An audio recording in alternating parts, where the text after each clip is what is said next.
This is day 103 on the Stop Asian Hate journey and on this fight. And it's complicated, it's complex, it's daunting, the toughest thing I've ever done in my whole life. And it's the most devastating thing that's ever happened to me. So if you want to learn more about it, I was just out on a Star Wars podcast and that was released today. And I've been on 7 other podcasts if you're more curious about what my journey is. And what's been most effective, because I've been throwing things at the wall to see what's going to stick. How can I inform my white network about what's going on, that that they can be a part of it if they choose to. Um, so what has been effective is starting Empowered Asians, which is a safe place for Asians to talk. I need that place, and apparently a lot of people need it. And are desperate for a place where they can not code switch. Well, they'll be listened to and not dismissed and not made to feel bad for speaking.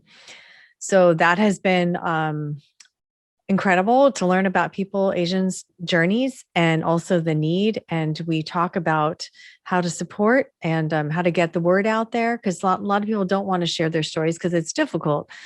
But some of them share them anonymous with me, where I can share them anonymously, whether it's an article with a ghostwriter or a anonymous audio or a different name. And then with Asian Allies, I'm very pleased with this group too, where we also meet weekly and talk about what people are doing, what's happening in different industries, and what happens when they post and they get silenced too. But the idea to normalize the hashtag Stop Asian Hate and to get people to realize it is happening and it is a big deal, because people just don't understand at all and don't think it's a big deal. So it's going really well. I'm learning a lot. I'll be talking to a nun tomorrow from Indiana. And I'm pleased because I have Patreon now. I've set it up and I have 11 supporters. So that's way more than I had before.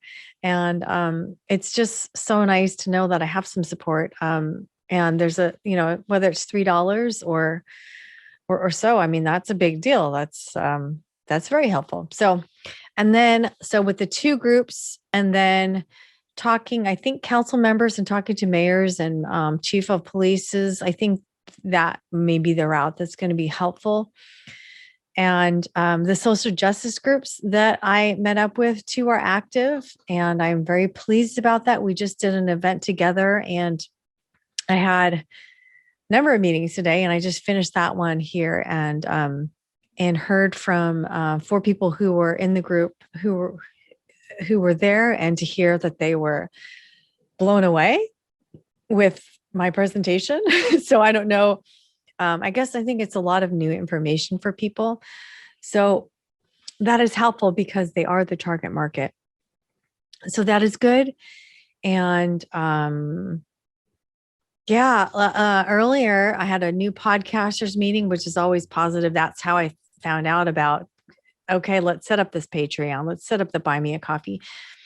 And then I listened to Asian lawyers talk about force and, when you are attacked, what do you do? And can you defend yourself?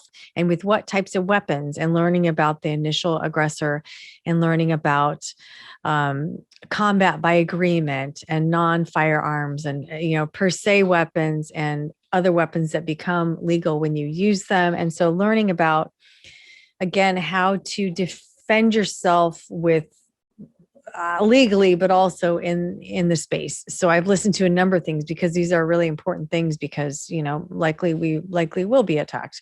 What to do if in case, and certainly I want to be a resource because I'm talking to a person who was attacked 3 times. I'm talking to him tomorrow.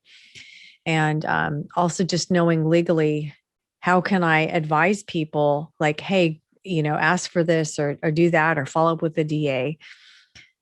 And then I had my Empowered Asians tonight, and we talked about gaslighting, because that's the main thing. Gaslighting. Why, it's so divisive to mention race. Just, let's unite and not talk about it. Basically sweep it on the rug. Let's just ignore it. And then it's going to go away. And that's what we hear most of. Like, why you got to talk about race? And so figuring out ways to explain this for the 10% or 5% of people who want to learn about it. Let's try and figure out language. And I want to make some short videos on how to explain to people when they're like, oh, I'm so sorry that happened to you. And to be able to explain, not helpful, zero helpful, and explain what if your friend wants to do something, because sorry is not helpful, and to make some videos and maybe some comic strips to explain why that's not helpful, and what you can do if you choose to be part of the solution. So, constantly learning. I feel like we're making millimeter steps, which is forward. So that is good. So that is 103. And I'm very pleased with the podcast I was on today. It's a Star Wars pop culture podcast. And I was his first one-on-one interview. And he learned about the anti-Asian hate from Star Wars with Marie Tran, who was the first lead person of color. And so he learned through that and wanted to share with his audience, his white audience, and bring this issue into the forefront to do what he can as a, cis white male. So, and I think he did a great job. It was fun for me. And I don't usually say fun these days, but it was fun for me because he did all this research to find out about how this applies to his audience and how it impacts me, and how to tie it together so his audience can understand it and how to be part of the solution. So I'm pleased about it, and I'll share it. 103.